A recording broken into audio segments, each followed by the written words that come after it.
Hello, बच्चों. Let's start the question. The question is, if M and N are any two event, then the probability that exactly one of them occurs is. Option A दे रखा है का probability of M plus probability of N minus of two into probability of M intersection N. Option B है probability of M plus probability of N minus probability of M union N दे रखा है. Option C है probability of M bar plus probability of N bar minus of two probability of M bar intersection of N बार.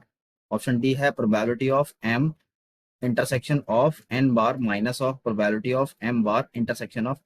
अब इस question के हम की concept के बारे में डिस्कस कर लेते हैं. यहाँ पे हम की कंसेप्ट क्या होगा इस क्वेश्चन का. की तो की कंसेप्ट क्या आ जाएगा हमारे पास कि अगर हमें probability of A intersection B निकाल, ठीक है, इसका फॉर्मूला क्या हो जाएगा हमारे पास, probability of A plus probability of B minus हो जाएगा आपका probability of A union B. ठीक है, इस तरह से हम इसका फॉर्मूला ये वाला यूज करके हम निकालेंगे. अब देखो क्वेश्चन में बोला गया कि if M and N are जो टू इवेंट हैं, then the probability that exactly one of them occurs निकालना. ठीक है, तो इसको जरा वेन डायग्राम को सॉल्व करते हैं. ये है हमारे पास वेन डायग्राम इसका. एक में एम इवेंट है और एन इवेंट है. मैंने मान लिया आपका एक एम और एक मान लिया N. ये तो एम हो गया, ये आपका एन. अब देखो अकर्स की बात हो रही है तो या तो एम अकर्स होगा या तो एन अकर्स होगा. ठीक है, तो यहाँ पे हम बता देते हैं ये वाला एम वाला पोर्शन अकर्स होगा क्योंकि इंटरसेक्शन की बात नहीं हो रही है क्वेश्चन में. ठीक है, ये तो एम अकर्स होगा या तो आपका क्या होगा, एन अकर्स.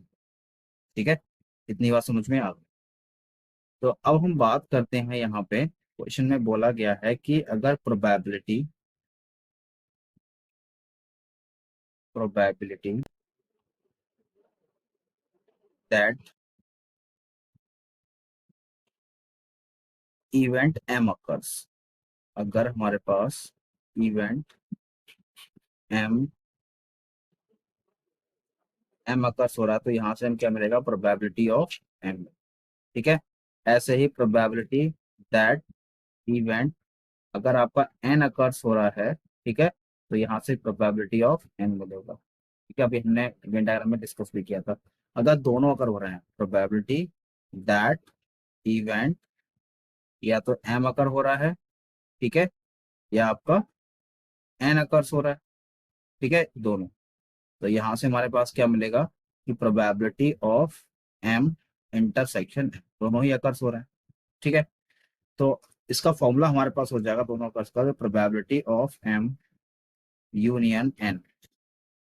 ठीक है, तो यहाँ से मुझे क्या मिलेगा, प्रोबेबिलिटी ऑफ एम मिलेगा प्लस प्रोबेबिलिटी ऑफ एन मिलेगा और माइनस ऑफ प्रोबेबिलिटी क्या हो जाएगा आपका, एम यूनियन ऑफ एन.